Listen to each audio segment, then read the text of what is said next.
All right, sorry about that. I'd forgotten to put my do not disturb on. And I got a phone call. So anyway, we get this great uh, guilt sort of manifested. You could call it an objective correlative, maybe if you want, with Ernest Williams.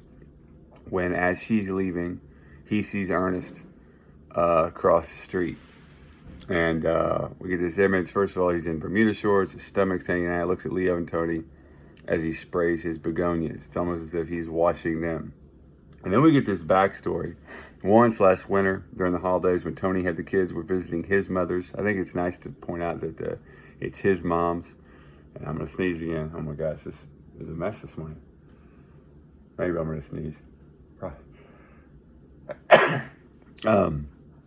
It's his mom's, not even her mom's. He cheated on her. He brought a woman home. 9 o'clock the next morning, a cold, foggy Saturday, Leo walked the woman to the car, surprised Ernest Williams on the sidewalk with a newspaper in his hand. Fog drifted. Ernest Williams stared and slapped the paper against his leg hard.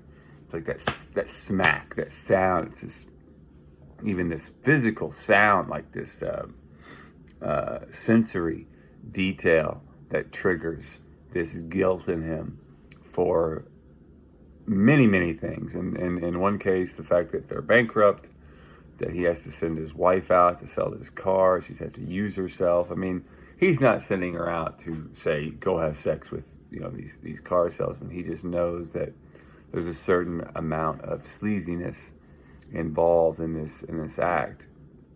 And then he starts to get worried that it could lead to this and it gets worse. But beyond that, this guilt of he's cheated on her, and Ernest Williams across the street is that sort of judgmental character without ever judging him. He just stands there. Leo recalls a slap and sort of hunches his shoulders. You have someplace in mind? I'll go down the line. Open at 900, then come down. She says, I know where to start. Ernest Williams turns the hose in their direction again. It's almost like as if he's trying to wash them off. He stares at them. Leo has the urge to cry out a confession. It's sort of pressure being placed on him. She's making sure. Okay, she says, I'm off. It's her car. They call it her car. That makes it all the worse. They bought it new the summer 3 years ago. She wanted something after the kids started school. She went back to selling. He was working 6 days a week at the fiberglass plant. So here we get this backstory, and it's of when things are going well. Now things obviously aren't, and they're in a bad spot. Like I said earlier, their characters on the brink. Earlier, when she was dressing, he took the jack and spare from the trunk, emptied the glove compartment. He washed and vacuumed outside the red hood and fenders shine. Now, because I've assigned it as well, I think it's really important to note the difference between a story like this and the description of this car and the description of the furniture in Why Don't You Dance. And if you haven't read Why Don't You Dance yet, then maybe pause this here, but it's really not a spoiler. But with Why Don't You Dance, you have all this furniture, all these things out in the yard, and we get no backstory on them whatsoever. It's because the backstory is not important in the case of Why Don't You Dance, because it's an aftermath story. Here, because we need that pressure and that sort of leading up to this sort of moment of being on the brink, we need that backstory. So small difference, but it does cause a little bit of irritation for me when people say all Carver stories are the same, because just with this story and with Why Don't You Dance, which are very, very similar in terms of plots, even themes, there's more differences, stylistically speaking, especially. Anyway, good luck, Tesserael. But things, and then she leaves. Things are gonna be different. We're gonna start over Monday. So again, it's if only we had the house next door. Only my wife would lose some weight.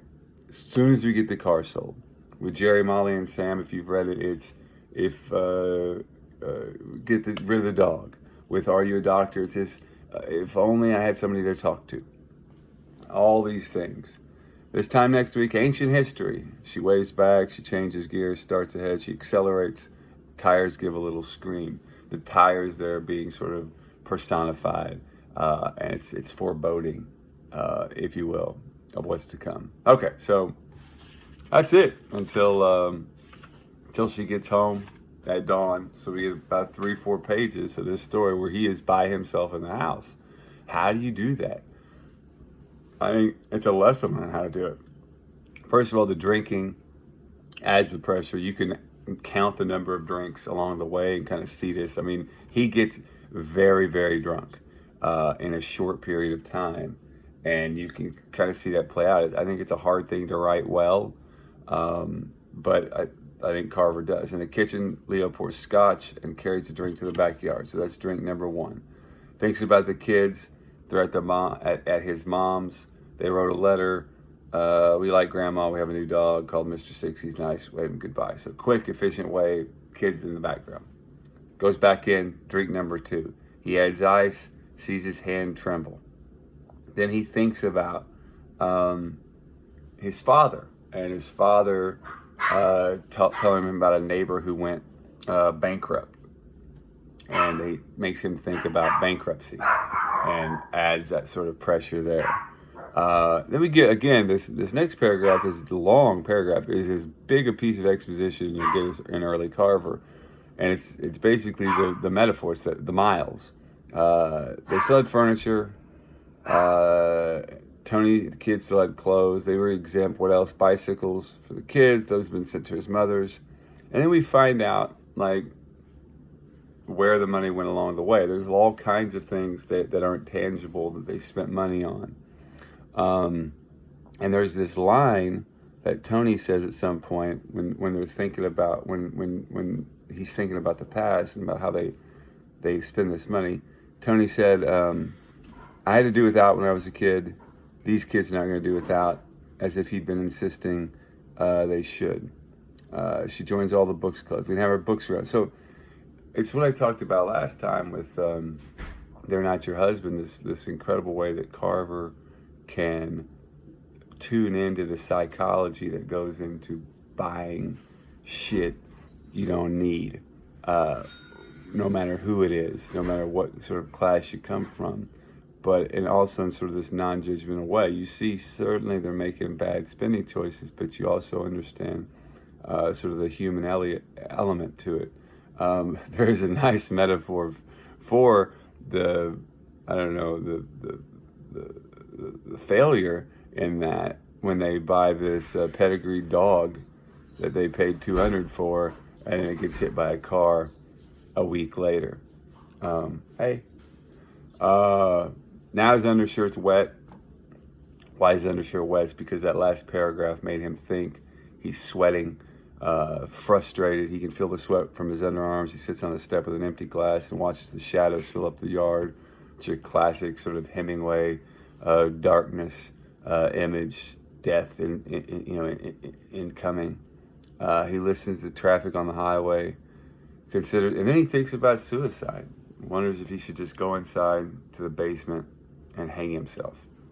Instead, he fixes another drink. That's number 3. Turns on the TV, fixes something to eat, some chili and crackers, watches something about a blind detective. Carver could have put anything on the TV there. He's never really going to be very specific about what he puts on the TV until Cathedral, story that we'll finish with. But the fact that it's about a blind detective is nice too, because you feel a sense of perhaps also some helplessness and a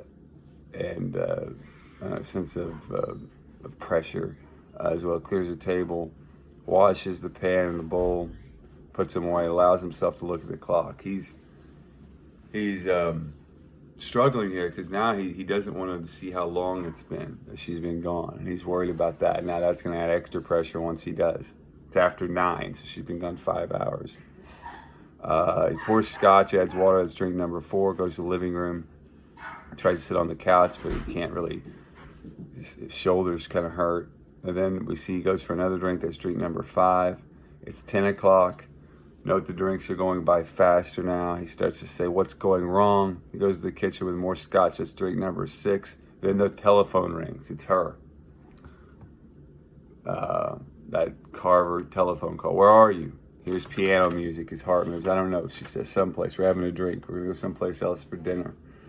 Did somebody buy the car? I told you we have to go. So she sold the car, but she has to go out to dinner with this car salesman. He had his checkbook out when I left. Wait, he yells. And he feels it's helplessness. In this case, the phone call represents helplessness. He is impotent to do anything. He's disconnected. And of course, this is an era pre cell phones and stuff like that. So this it's hard enough to call back. Circles the kitchen, goes back to the living room. He sits, gets another drink. It's drink number 7. Sits on one end of the couch, puts his legs up on the other end. Turns the empty glass in his hand. He considers biting off the rim. Another thought of suicide. Telephone rings again. Where are you? We're at this restaurant. Which restaurant? Downtown someplace. I think it's New Jimmy's. I love too the fact that we never know for sure if it's New Jimmy's, and it creates this added sense of paranoia. There's this uncertainty, and it goes back to the title itself. What is it? In a story with many sort of concrete images to rest on, it's this sort of abstract guilt and fear and dread that consumes him by the end. I have to go. Guess how much? So she gets $600 out of it. Leo says, "What? Please, honey." He said he sympathizes. So she's talking about the car dealer now. The car dealer says he sympathizes, she says, but he wouldn't have said anything. She laughs again. He said personally he'd rather be classified as a robber or a rapist than a bankrupt. He's nice enough, though. So the car dealer is really rubbing it in, too. This added pressure about Leo being a bankrupt. The car dealer's like, I'd rather be anything but a bankrupt. Anyway, I'll be home in a little while. Then he calls New Jimmy's and can't get in touch with his wife. They're closed for the night. Thank you for calling New Jimmy's. Leo hurries to the window. A car he doesn't recognize slows in front of the house and picks up speed. He waits. 2-3 hours later, the telephone rings again. There's no one at the other end. He picks the receiver. There's only a dial tone. "I'm right here," Leo screams in the receiver. These 2 paragraphs, it was a paragraph and a line of dialogue, just incredible, because the car outside, it's possibly not connected at all to anything. But because things are so at the brink, this paranoia has crept in, and it doesn't matter if it's not connected or it is. He's bothered nonetheless. And this phone call, it could have been a random phone call accident in the middle of the night. Here, though, it seems like this, shot against the bow. So near dawn, he hears footsteps. It's his wife. She walks in, out of it a little bit. She bumps into the door. He cocks his fist. "Go ahead." "Bankrupt," she screams and tears his shirt. "You son of a bitch." He squeezes her wrist, lets go, steps back looking for something heavy. She stumbles as she heads for the bedroom. "Bankrupt," she mutters. He hears her fall on the bed and groan. He waits a while, then splashes water on his face and goes to the bedroom. Turns the lights on, looks at her, begins to take her clothes off. There's a lot of similarities here between this moment of the story and some of the stuff we saw in our they're not your husband. Just the sort of the physical nature of how he's sort of looking at his wife. Pulls and pushes her from side to side, undressing her. She says something in her sleep. He takes off her underpants, looks at them closely under the light, throws them in the corner. Just a great harsh detail there, speaking to his worst fears. He reads the check when he hears the car come in the driveway. He looks out, and there's the convertible one last time. Headlights burning, closes and opens his eyes, and the car dealer comes out, puts something on the front porch. Leo goes outside, and Leo calls to him.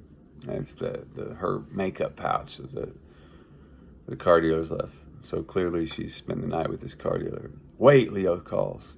Starts down the steps. The man brakes the car. Leo walks in front of the lights. The car creaks. Leo tries to pull the 2 pieces of his shirt together, tries to bunch it all into his trouser. What a great image.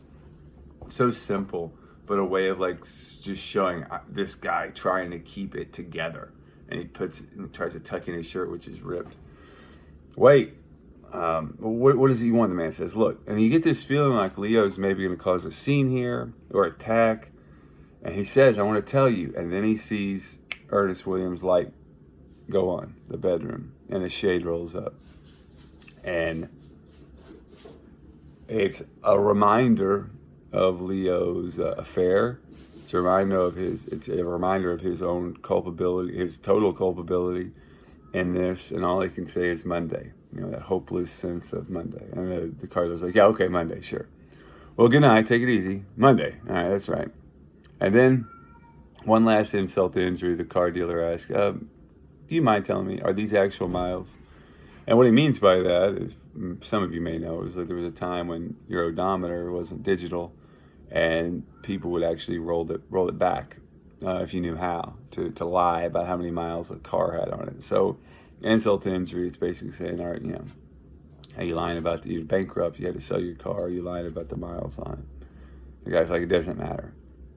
Leo tucks at his shirt, goes back in the house. He locks the front door, checks it, goes to the bedroom, locks that door, and turns back the covers. Incredible moment there. Bankrupt, we know that most of their stuff has been taken from them. He locks the front door and then goes to the bedroom and locks that door as well, as if he's trying to keep the outside, the world that's falling down around him, from disturbing him, from coming in and taking them further. It's interesting contrast too with neighbors, where they're locked out trying to get into somebody else's house. Here he's locking himself in because that world is basically eating him up and chewed him up and spit him out. So he lays, he touches the stretch marks on his wife's legs. It reminds him of Miles, that you get that metaphor there. And he remembers the morning they bought the car, sitting in the drive there in the sun gleaming. And that's it. This is a story, I don't often do this, but we've talked about it a little bit with Tim O'Brien. I think it makes a nice bookend. This is a story that's based on a true incident for Carver. And it's fun to know how he changed the real incident in order to create the better dramatic tension and to hit the right emotional nerve. First of all, when this happened with Carver, it was actually his car. And I think in the story they make it her car, and that makes it better. Adds more pressure, makes it a little bit more shameful. They have to get rid of it. Time was condensed. We've taken this and made this a story that takes place over the course of 4 o'clock in the afternoon till the next morning. But for the most part, 4 o'clock in the afternoon till about 10 o'clock at night adds that pressure. And then it's a totally unflattering. Carver, clearly this is based on a true story. Carver's the man in question, and he does not mind painting a very, very unflattering portrait of the man. So that's what is it.